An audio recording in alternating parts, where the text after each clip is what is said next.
It all started with a knock on my door one crisp Saturday morning.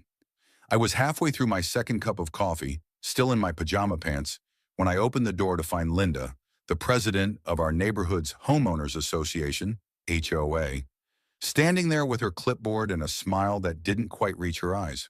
Behind her stood Tom, the treasurer, shifting awkwardly on his feet like he'd rather be anywhere else. I knew this wasn't going to be a friendly neighborly chat. "Good morning," Linda chirped, her voice dripping with that fake cheerfulness I'd come to associate with HOA meetings. "We need to talk about your gate." "My gate?" I asked, leaning against the doorframe, coffee mug still in hand. I glanced past her toward the edge of my property, where a sturdy wooden gate sat at the end of my driveway. It wasn't fancy, just a simple 6-foot-tall barrier I'd installed a few years back to keep stray dogs and nosy kids from wandering onto my land. "What about it?" Linda adjusted her glasses and tapped her clipboard with a pen. "Well, it's causing some inconvenience. You see, your driveway runs parallel to the community path that connects the east and west sides of the neighborhood. People have to walk all the way around your property to get to the other side, and it's slowing everyone down. We'd like you to give us a key to your gate so we can cut through your driveway instead." I blinked, letting her words sink in. "You want a key to my gate? So random people can walk through my driveway whenever they feel like it?" "It's not random people," Tom chimed in, finally finding his voice. "It's just the residents. It'd save everyone a lot of time."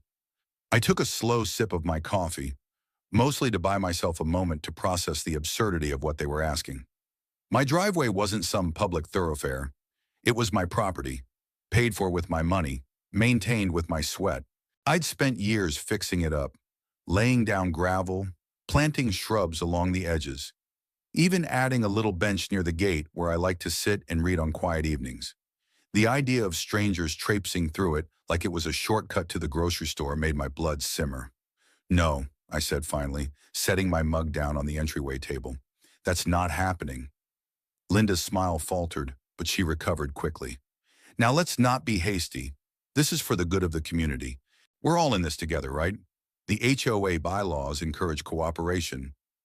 "My gate's on my land," I cut in, keeping my tone firm but calm. "I'm not in violation of any bylaws, and I'm not obligated to hand over access to my property. If people want a faster route, build a sidewalk somewhere else." Tom rubbed the back of his neck, clearly uncomfortable, but Linda wasn't backing down. "We could take this to a vote at the next meeting," she said, her voice taking on a sharper edge. "The board has the authority to enforce reasonable accommodations for the neighborhood's benefit." I crossed my arms. "Go ahead and try. It's still my property, and I'm not budging." The conversation ended there, with Linda muttering something about discussing this further as she and Tom retreated down my porch steps. I shut the door, figuring that'd be the end of it. I was wrong. Over the next week, the pressure started to build. I got emails from the HOA, first polite, then increasingly stern, reiterating their request for the key. Neighbors I barely knew began stopping by, dropping hints about how nice it'd be if I'd just cooperate. One guy, a retired accountant named Phil, even had the gall to tell me I was being selfish for hoarding my driveway. Hoarding, as if I'd locked up a public park instead of a strip of gravel I'd spent my own money to maintain. Then came the letter. It arrived in my mailbox on a Wednesday, typed up on official HOA letterhead, informing me that the board had held an emergency meeting and voted to strongly recommend I provide them with a key to my gate. If I didn't comply by the end of the month, they'd consider further action, whatever that meant. The tone was all formal and legal sounding, but I could practically hear Linda's smugness seeping through the ink. That was the last straw. I wasn't just annoyed anymore. I was mad. This wasn't about convenience. It was about control. The HOA didn't care about my rights or my privacy. They saw my property as an obstacle, something they could claim for their own use because it suited them. Well, I wasn't going to roll over and let them have it. I spent that evening pacing my living room, brainstorming ways to protect what was mine. I could have gone the legal route, hired a lawyer, dug into the bylaws, maybe even sued the HOA for harassment. But that'd take time and money I didn't feel like spending. No, I needed something simpler, something that'd send a clear message without dragging this out into a courtroom drama. That's when the idea hit me. Spikes. Not literal spikes at first. My initial thought was something less drastic. Maybe a taller gate, a padlock, a no trespassing sign big enough to see from the moon. But the more I thought about it, the more I realized half measures wouldn't cut it. The HOA wasn't going to back off because of a sign or a lock they could just demand a key for again. I needed something that'd make cutting through my driveway not just inconvenient, but impossible. The next morning, I drove to the hardware store with a plan forming in my head. I spent hours wandering the aisles, picking out supplies, heavy-duty metal stakes, a spool of thick chain, a few bags of quick-set concrete, and a roll of barbed wire. Okay, maybe the barbed wire was overkill. I ended up putting it back. But the rest? Perfect. By the time I loaded everything into my truck, I was grinning like a kid on Christmas morning. Back home, I got to work. Step one was reinforcing the gate. I bolted a steel bar across the middle, making it sturdier than ever, and swapped out the old latch for a heavy padlock that'd take a blowtorch to crack. Step two was the real game changer, the spikes. I drove those metal stakes into the ground along the inside of my driveway, spacing them about a foot apart, just far enough that no one could squeeze through without risking a bruised shin or a twisted ankle. I mixed the concrete and poured it around the base of each stake, letting it harden overnight. By the next afternoon, I had a row of immovable, waist-high metal posts guarding my property like silent sentinels. I stepped back to admire my handiwork, wiping sweat off my forehead. The gate still opened fine, for me with my key, but anyone hoping to waltz through my driveway uninvited was out of luck. The spikes weren't sharp or dangerous. They were just there, solid and unyielding, a physical keep out that no amount of HOA whining could override. Sure enough, it didn't take long for the complaints to roll in. Linda showed up the very next day, her clipboard trembling in her hands as she gaped at my new setup. "What is this?" she demanded, gesturing at the stakes like I'd built a medieval fortress. "It's my property," I said, leaning casually against the gate. "I'm securing it. You wanted access. I'm making sure only I have it." "This is outrageous," she sputtered. "You can't just—" "Those things are an eyesore. They're a safety hazard. The HOA will—" "Do what?" I interrupted, keeping my voice steady. "Fine me? Take me to court? Go right ahead. I checked the bylaws. Nothing in there says I can't put stakes on my own land. And they're not blocking any public space, so good luck arguing they're a hazard." Linda opened her mouth, closed it, then stormed off, muttering about calling an emergency meeting.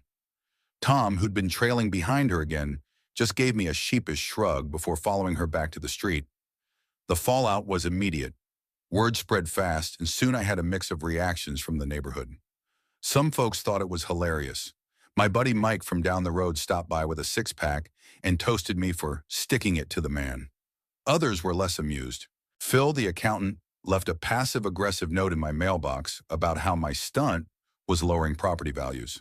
A few moms from the cul-de-sac shot me dirty looks when I waved at them during my evening walk. The HOA didn't let it go either. They sent me another letter, this one threatening a fine for unapproved modifications to my property. I laughed when I read it. Unapproved by who? It wasn't like I'd painted my house neon pink or built a giant statue in my yard. I fired back a response, citing the exact bylaw that gave me the right to maintain my property as I saw fit, and included a photo of the spikes with a cheerful caption, "All safe and legal." For a while, it felt like a standoff. The HOA held their meetings, grumbled about me, and sent more emails I ignored.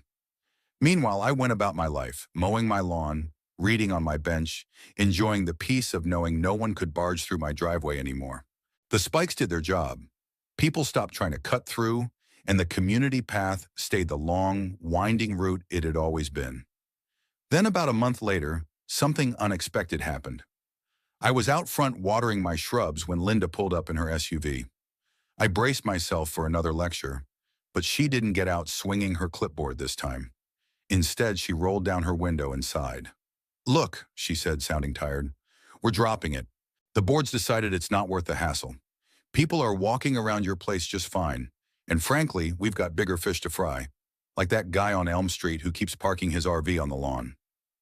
I raised an eyebrow, not quite believing her. "So no more key demands? No more fines?" "No," she said, rubbing her temple. "You win. Just Don't add anything else to that gate, okay? We don't need a moat or a drawbridge next. I chuckled despite myself. No promises. She rolled her eyes but managed a faint smile before driving off. And that was that. In the end, the spikes stayed. They became a sort of local legend.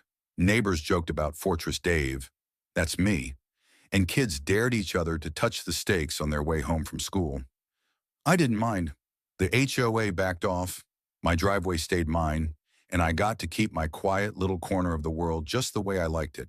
Sometimes I'd sit out on my bench with a beer, looking at those metal posts glinting in the sunset and think, worth every penny. Thank you for watching Touching Story. If this story moved you, don't forget to like, share, and subscribe for more powerful tales of resilience and justice. See you in the next one.